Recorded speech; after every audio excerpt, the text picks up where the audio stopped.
Every day, the U.S. role in the Russia war in Ukraine is escalating. Our help for Ukraine increases every day. President Biden today say, though, he fears Russian leader Vladimir Putin does not have a way out right now, and I'm trying to figure out what we do about that. Well, what do we do about it? Former CIA covert operations officer Mike Baker with us. San Suu, never put your enemy in a corner. Is Vladimir Putin in a corner of his own making?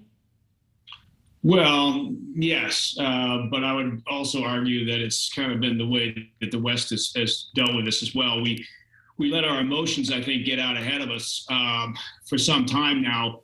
A concern has been this, that, you know, we're banging the drum about, look, he's a war criminal, he's a war criminal. Well, yeah, of course, that's true, but it doesn't help if you're looking for an off-ramp to announce to the world and then bang the drum about the fact that Putin's a war criminal, because then where is he going to go? Right. Where, you know, what do you do at that point? And then to talk about, from the Pentagon, talking about how our goal here is to so weaken Russia that they can never do this again. Look, these things may be true, maybe what we feel, but we haven't dealt with this in a very pragmatic way, as far as I'm concerned, with the way that we've gone about this. And again, because we let our emotions get the better of us, which is kind of typical of the way that America does things nowadays. Yeah, we're watching video of the Victory Day parade that Putin was at in Moscow. None of the announcements that we thought we were going to see today, either of declaring victory and announcing an end of the war in Ukraine or going all in on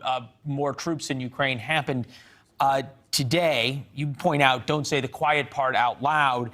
Biden tells national security officials to stop leaks about intelligence sharing with Ukraine. This comes from a bunch of articles over the weekend talking about how great U.S. intel is and how great the United States has been at targeting Russian generals and ships and giving that to the Ukrainians. Back when you were running around in bad places and doing bad things to bad people, why didn't that leak in the way that things are leaking now? Yeah, it's a really great question you ask. I think we, in part because we've dumbed things down over the years.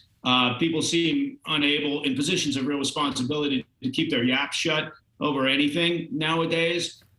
We developed this culture where, look, people coming out as the heads of organizations, whether it's the Bureau or the agent, where they write books, right? Well, what does that say? That sends a message down to the troops on the ground that, well, okay, if he's going to write a book and talk about these things, maybe it's fine for me too as well. So we've created this environment of our own doing where it seems increasingly difficult to maintain discretion, right? And the same rules should apply. Need to know, right?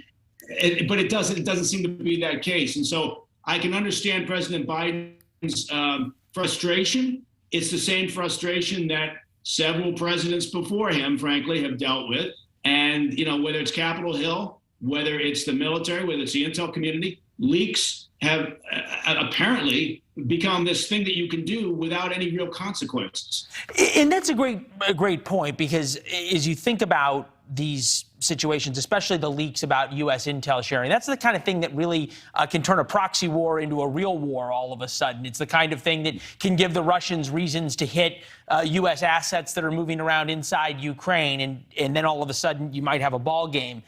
When you read these stories, did this seem to come from a higher level of agency leader, or did this come from some random intel officer at the Defense Intelligence Agency or at CIA, and an analyst just happened to decide to open their mouth?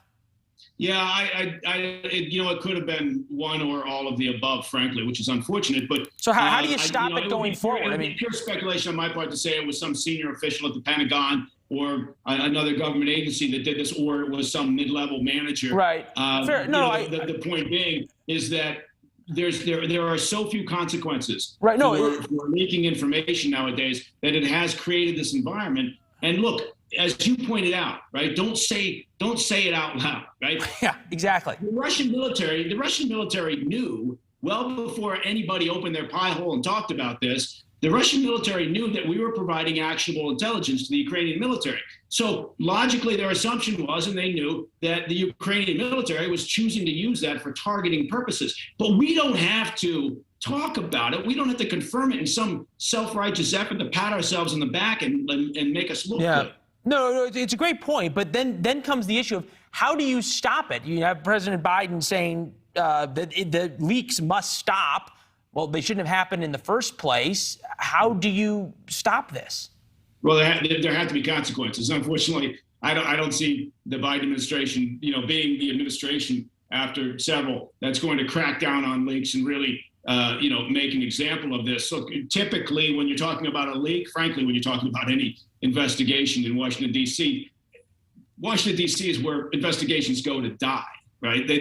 Nothing ever really comes from it. So if President Biden was serious, then you would get action, right? I mean, I've been involved in counterintelligence operations and activities before.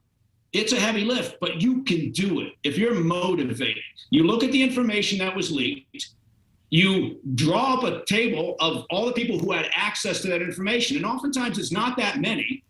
And then you know what? You take them into the conference room and you box them. You polygraph. Yep. And that would be my solution. And then you find the person who did it, and you take away their clearances, and you show them where the door is. So, but maybe that's all too, pragmatic for the way we live nowadays.